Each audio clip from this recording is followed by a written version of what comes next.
भारत के इतिहास की बात की जाए तो इसमें कई ऐसे राजा महाराजाओं के नाम स्वर्ण अक्षरों में लिखे गए हैं जिन्होंने अपनी प्रजा और देश के लिए क्या कुछ नहीं किया। हमारे देश की धरती पर कई ऐसे सपूतों ने जन्म लिया है जिनका शौर्य और पराक्रम अद्भुत था। यही वजह है कि हमारे बचपन से ही हमें इन लोगों के बारे में पढ़ाया जाता है, पर फिर भी आज की जनरेशन इन लोगों के बारे में पूछने पर शायद ही कुछ ज्यादा बता पाती है। ऐसे में इन महान लोगों की छवि आपके क्या किसी की भी नजरों में धुंधली नहीं होनी चाहिए। इसलिए हम आज आपको भारत के उन 10 महान साहस और निडर राजाओं के बारे में बताने वाले हैं जिनका होना हमारे भारत के लिए एक वरदान साबित हुआ। नंबर 10, हर्षवर्धन। 41 साल तक राज करने वाले राजा हर्षवर्धन के बारे में जितना लिखा जाए उतना कम है। पिता और बड़े भाई की मौत के बाद इन्हें सिंहासन सौंप दिया गया था। राजा हर्षवर्धन ने लगभग पूरे उत्तर भारत पर राज किया। यही वजह थी कि वो भारत की एक महान और शक्तिशाली राजा के तौर पर आज भी याद किए जाते हैं। इनके शासन के दौरान भारत ने अपनी सभी ऊंचाइयों को छुआ। यही नहीं, हर्षवर्धन के राज में भारत का आर्थिक रूप से भी काफी सुधार हुआ। माना जाता है हर्षवर्धन ने अरब पर भी चढ़ाई कर दी थी, लेकिन रेगिस्तान की एक जगह पर उन्हें रोक दिया गया। इनकी सेना की बात की जाए तो उसमें लाखों सैनिक थे, जिसमें हाथियों की तादाद भी अच्छी खासी थी। हर्षवर्धन को साहित्य में भी काफी रुचि थी, जिसके चलते उन्होंने रत्नावली, प्रियदर्शिका और नागानंदा नाम के नाटक की भी रचना की। नंबर 9, कृष्णदेवराय। कृष्णदेवराय एक ऐसे राजा थे जिन्हें अकबर और बाबर जैसे शासक भी काफी पसंद किया करते थे। यहाँ तक बाबर ने तो अपनी आत्मकथा में कृष्णदेवराय को सबसे साहसी और ताकतवर राजा बताया था। तुलुवा डायनेसिटी से आने वाले कृष्णदेवराय को उस समय का सबसे शक्तिशाली राजा माना जाता था। इस वंश ने लंबे समय तक विजय अंगारा एम्पायर पर राज किया। वो राजा कृष्णदेवराय ही थे जिनके चलते विजय अंगारा का साम्राज्य अपने शिखर तक पहुंचा। उन्होंने जो भी लड़ाइयां लड़ी सभी में सफल रहे, यहाँ तक कि राजा कृष्णदेवराय ने उड़ीसा के राजा को पराजित किया। बात अगर कला की करें तो राजा कृष्णदेवराय उसमें भी महान थे। उन्होंने अपने शासनकाल में कला और साहित्य को भी खूब प्रोत्साहित किया।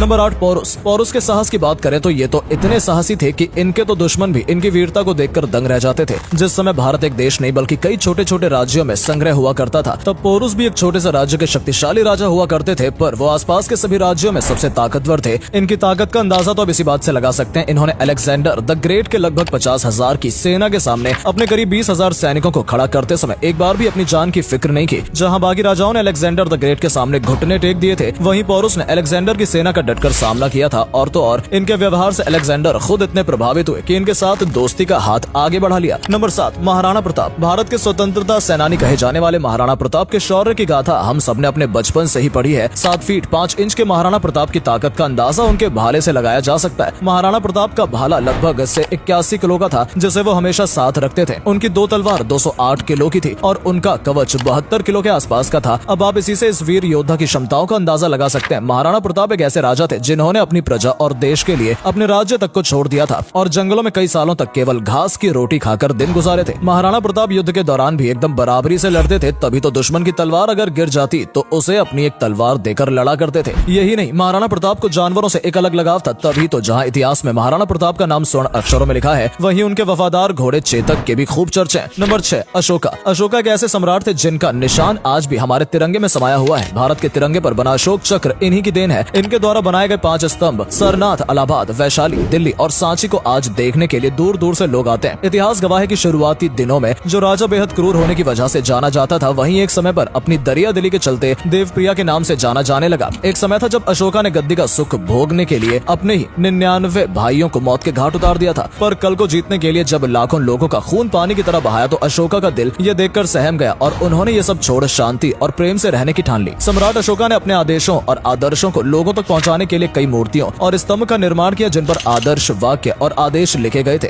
नंबर 5, अकबर। भारत के इतिहास में अकबर का शासन बहुत महत्वपूर्ण माना जाता है। अकबर ने मुगल साम्राज्य को 3 गुना ज्यादा बढ़ा दिया था। जहां एक तरफ वो अपने राज्य को बढ़ाने पर ध्यान देते थे, तो वहीं उन्होंने महिलाओं, धर्म और शिक्षा के लिए भी कई ऐसे काम किए जिन्हें भुलाया नहीं जा सकता। मुगल काल में अकबर इकलौते राजा थे जिन्होंने हिंदू मुस्लिम एकता पर जोर दिया। साथ ही खुद कम पढ़े लिखे होने के बाद भी इन्होंने एक कई पुस्तकालय का निर्माण कराया जिनमें कई भाषाओं के किताबों का भंडार था। इसके साथ ही अकबर ने अपनी प्रजा की बेहतरी के लिए एक से बढ़कर एक योजनाएं बनाई। अकबर की अगर सेना की बात की जाए तो वो भारत के सबसे ताकतवर सेनाओं में से एक थी, पर अकबर अपनी सेनाओं का कम बल्कि अपनी तेज बुद्धि का ज्यादा इस्तेमाल किया करते थे। तभी तो ये केवल संघ और शादियों के जरिए ही कई राज्य जीत लिया करते थे। नंबर 4, समुद्रगुप्त। गुप्त राजवंश के दूसरे राजा और भारत के नेपोलियन कहे जाने वाले समुद्रगुप्त को कौन नहीं जानता। बचपन से ही अपनी बेहतर क्षमताओं के चलते पिता समुद्रगुप्त प्रथम ने उन्हें अपना उत्तराधिकारी घोषित कर दिया, जिसके बाद तो पूरे भारत में सिर्फ समुद्रगुप्त का ही राज था। इन्होंने अपने दम पर नॉर्थ से लेकर साउथ तक पूरे भारत को फतेह कर लिया था। इनके पास जो सेना थी वो किसी को भी मात देने के लिए काफी थी, तभी तो उन्हें चाहकर भी कोई कुछ नहीं कर पाता था। यही नहीं, अपने 40 साल के शासन में